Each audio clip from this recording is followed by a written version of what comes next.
के ऊपर प्रदेश में एक अभियान चलाया था, वोट चोर गद्दी छोड़ हस्ताक्षर अभियान, और उसमें 11 लाख लोगों ने हस्ताक्षर करके अपने एआईसीसी को पहुंचाए हैं। लोगों में नीचे के स्तर से लेकर के ऊपर तक बहुत आक्रोश है इस वोट चोरी को लेकर के, और जिस प्रकार से यहाँ एसआईआर ये की जा रही है मनमाने तरीके से, उसको लेकर के भी आक्रोश है।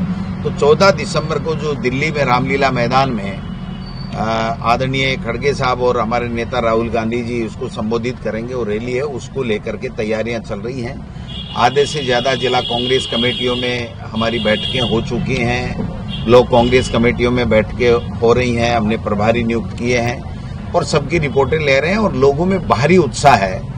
और वो ज्यादा से ज्यादा संख्या में लगभग 50,000 के लगभग लोग राजस्थान से विभिन्न साधनों से दिल्ली की रैली में शिरकत करेंगे, और एक देशव्यापी ये मूवमेंट बन चुका है, क्योंकि जिस प्रकार से महाराष्ट्र हो, हरियाणा हो, फिर बिहार हो, सब जगह, और अब जो बंगाल वगैरह जहां भी चुनाव आ रहे हैं वहां सब जगह एसआईआर के माध्यम से कांग्रेस या जो इंडिया गठबंधन के लोग हैं उनके वोटों को, उनके समर्थित लोगों को के वोटों को काटा जा रहा है और फर्जी वोट जुड़वाए जा रहे हैं। यहाँ राजस्थान में भी लगभग 28-29 हजार लाख जो वोट है, वो 28-29 लाख वोट जो है एएसडी के माध्यम से काट रहे हैं। उसमें डेथ की तो कोई बात नहीं है, लेकिन एब्सेंट और शिफ्टेड जो वोट हैं उनमें जो गालमेल किया जा रहा है उसके ऊपर हमारी पैनी नजर है।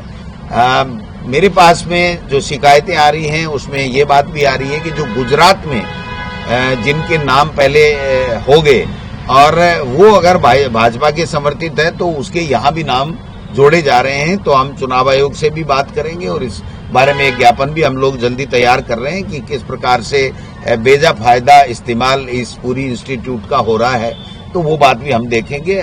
हमारे बीएलए पूरी तरीके से सक्रिय हैं, और अब 50,000 के लगभग लोग दिल्ली में जाकर के राहुल गांधी जी और खड़गे साहब के साथ में हुंकार भरेंगे कि हम ये वोट चोरी नहीं होने देंगे, और वोट चोरी के आधार के ऊपर ये सरकारें बना रहे हैं। मैं समझता हूं कि ये देश के लिए, देश के लोकतंत्र के लिए, देश के संविधान के लिए खतरे की बात है। राज्य सरकार ने रजिस्ट्री को लेकर एक फैसला किया है जिससे खासा की रेवेन्यू का भी नुकसान हो सकता है। ये तो देखो, जब सरकार बनी थी तभी से उल्टे फैसले हो रहे हैं, और पर्चियां निकली, पर्चियों से कभी कोई मुख्यमंत्री नहीं बनता है। जनता की जन भावनाओं के मुताबिक जो है वो मुखिया बनना चाहिए, लेकिन यहाँ तो पर्चियों से बने और अब ऐसे ही फैसले कर रहे हैं। ये तो और इसकी आड़ में और ज्यादा बेईमानी होगी कि ठीक है, पट्टे सोसाइटी के देते रहो, रजिस्ट्री नहीं हो के बाद में नियम चेंज हो जाएगा, करा देंगे, ऐसे करके भूमाफिया इनको लूटने का लोगों को काम करेंगे। जब रजिस्ट्री नहीं हो रही है तो फिर इसको आप सोसाइटी के पट्टों को ही बैन क्यों नहीं कर देते? तो ये एक बैकडोर का खेल सरकार ने भूमाफियाओं की सह के ऊपर किया है, वो बहुत गलत है। ये जो भोले भाले और साधारण जो लोग हैं जो गाड़ी कमाई से अपना आशियाना बनाना चाहते हैं, उनके साथ में खुले तरीके से बेईमानी होगी, चीटिंग होगी, लूट होगी। इसको सरकार को देखना चाहिए।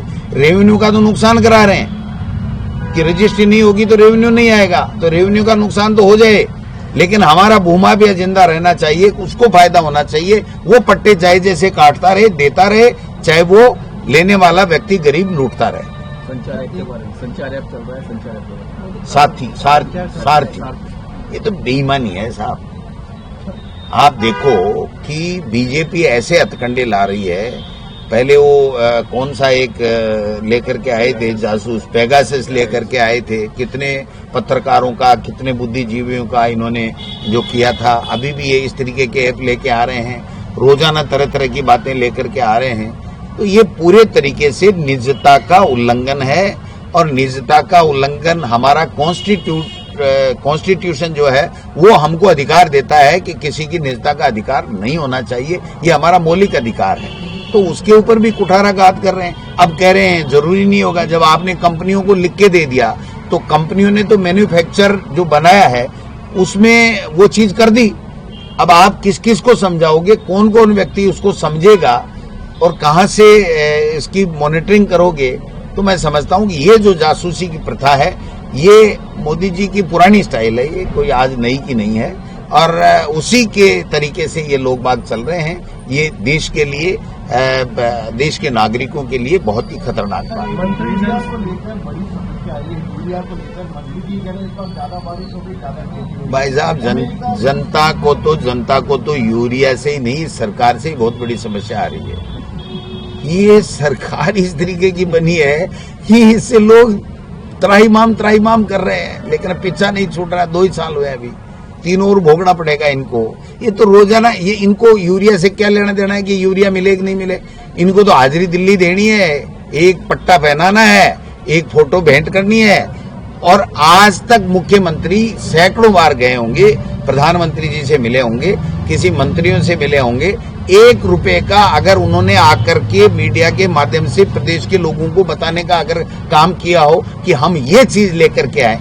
कल परसों राहुल गांधी जी ने लोकसभा में क्वेश्चन लगाया था, उसका उत्तर आया है कि ईआरसीपी में आप कितना धन दे रहे हो और क्या इसको राष्ट्रीय परियोजना बना रहे हो। स्पष्ट रूप से मनाई आ गई कि ईआरसीपी में 1 रुपया हमने नहीं दिया है और हम राष्ट्रीय परियोजना इसको नहीं बना रहे हैं। इससे बड़ा धोखा, इससे बड़ा झूठ, इससे बड़ा फ्रेब प्रदेश की जनता के साथ में, उस 21-22 जिलों के साथ में कोई हो नहीं सकता है। यमुना जल की बड़ी बड़ी बातें कर रहे हैं, शेखावाटी में ये मिलेगा। आज 2 साल हो गए साहब, 4 महीने के अंदर डीपीआर बना रहे थे, आज भी डीपीआर नहीं बनी है। तो जब डीपीआर नहीं बनी, बजट तुम्हारे पास में नहीं है और भागीरथ बन के मोटे मोटे फोटों के साथ में खिंचा रहे हो और अपनी पीठ खुद ही थपथपा रहे हो, जनता को तो कोई लाभ मिला नहीं और न लाभ मिलने वाला है। मैं लिख के दे सकता हूं कि शेखावाटी में यमुना का पानी नहीं आएगा, इनके कार्यकाल में ईआरसीपी राष्ट्रीय परियोजना नहीं बनेगी। ये झूठ के ऊपर इनकी बुनियाद है, जो जनता अब समझ चुकी है। और आने वाला कोई भी चुनाव होगा, अंत में सबक सिखाया। मुख्यमंत्री जी ने कहा था कि 2 साल की मेरी गवर्नेंस के ऊपर ये रिजल्ट को माना जाएगा, आधार माना जाएगा। तो वहां तो हो गया काम, बंटा डार इनका सल्टा दिया 16,000 से। और अब देखना, पंचायत राज के चुनाव ये करवा नहीं रहे हैं, कितने दिन खींचेंगे। इनके मंत्री रोजाना बयान बदलते हैं और महीने 2 महीने से तो बदल ले, इनके तो दिन में ही 3 बार बदलते हैं। खर्रा जी के बयान पढ़ो आप, शाम को कुछ कहते हैं, सुबह कुछ कहते हैं, दोपहर को कुछ कहते हैं। और यही नहीं, एक समय में 5 मिनट में 2 जगह बाइट देंगे, दोनों में डेट अलग बता देंगे, काम अलग बता देंगे। तो ये तो महारत हासिल है झूठ बोलने में, इसलिए झूठ का प्रोपोगंडा चल रहा है इनका। कितने दिन चलता है देखते हैं। बीजेपी कार्यालय में जन सुनवाई है, वो कह रहे हैं जनता की नहीं है, सिर्फ कार्यकर्ताओं की। देखो, मैं तो हाथ जोड़ के मुख्यमंत्री जी कह रहा हूं, निवेदन करना चाहता हूं मीडिया के माध्यम से कि पहले तो इन मंत्रियों की सुनवाई तो करो, इनकी विचारों की कोई नहीं सुन रहा है। वो सुधांश पंत साहब ठोक गए ऐसे, अरे वो रो रहे हैं कि ऐसे हमारी नहीं मानता, ऐसे कह रहा है मंत्री मेरे पास फाइल नहीं भेजता।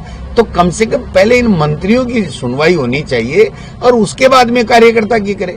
इनके मंत्री जब प्रभारी मंत्री बनकर के जिलों में जाते हैं तो एक कार्यकर्ता नहीं आता, ये टेलीफोन करके गिड़गिड़ा करके केवल एक पदाधिकारी को बुलाते हैं कि मेरी इज्जत रह जाए। इसका मतलब इनकी अंदर किसी कार्यकर्ता को, किसी जनता को विश्वास ही नहीं है कि ये किसी की समस्या का समाधान, क्योंकि परसेप्शन ये बन गया और सही बन गया कि मंत्रियों की नहीं सुनवाई हो रही है और मुख्यमंत्री की भी नहीं सुनवाई हो रही है। तो फिर जनता की ये लोग बात क्या सुनवाई करके क्या समस्याओं का समाधान कर देंगे। धक्के दे रहे हैं वहां। वो गेट पास लाए हो क्या? वो गेट पास लाए हो, 2-3 बैठते हैं सीएमओ में, उनके साइनों से पर्ची चलती है कि वो आकर के साइन देंगे तब मिलेंगे। और उन्होंने तो स्पष्ट कह दिया कि हम जन सुनवाई नहीं कर रहे हैं, हम तो कार्यकर्ताओं की सुनवाई कर रहे हैं। तो कार्यकर्ताओं की सुनवाई कर रहे हो तो जनता कहां जाएगी? वो कह रहे 24 घंटे द्वारा दरवाजे खुले मिलते हैं। मैं आपको चैलेंज देता हूं, सिविल लाइंस में चले जाइए, एक मंत्री का भी एक पूरे दिन में एक गेट भी खुला मिल जाए और एक कार्यकर्ता या जनता वहां पर अगर उससे मंत्री से मिलने के लिए आ जाए तो मुझे बता दो।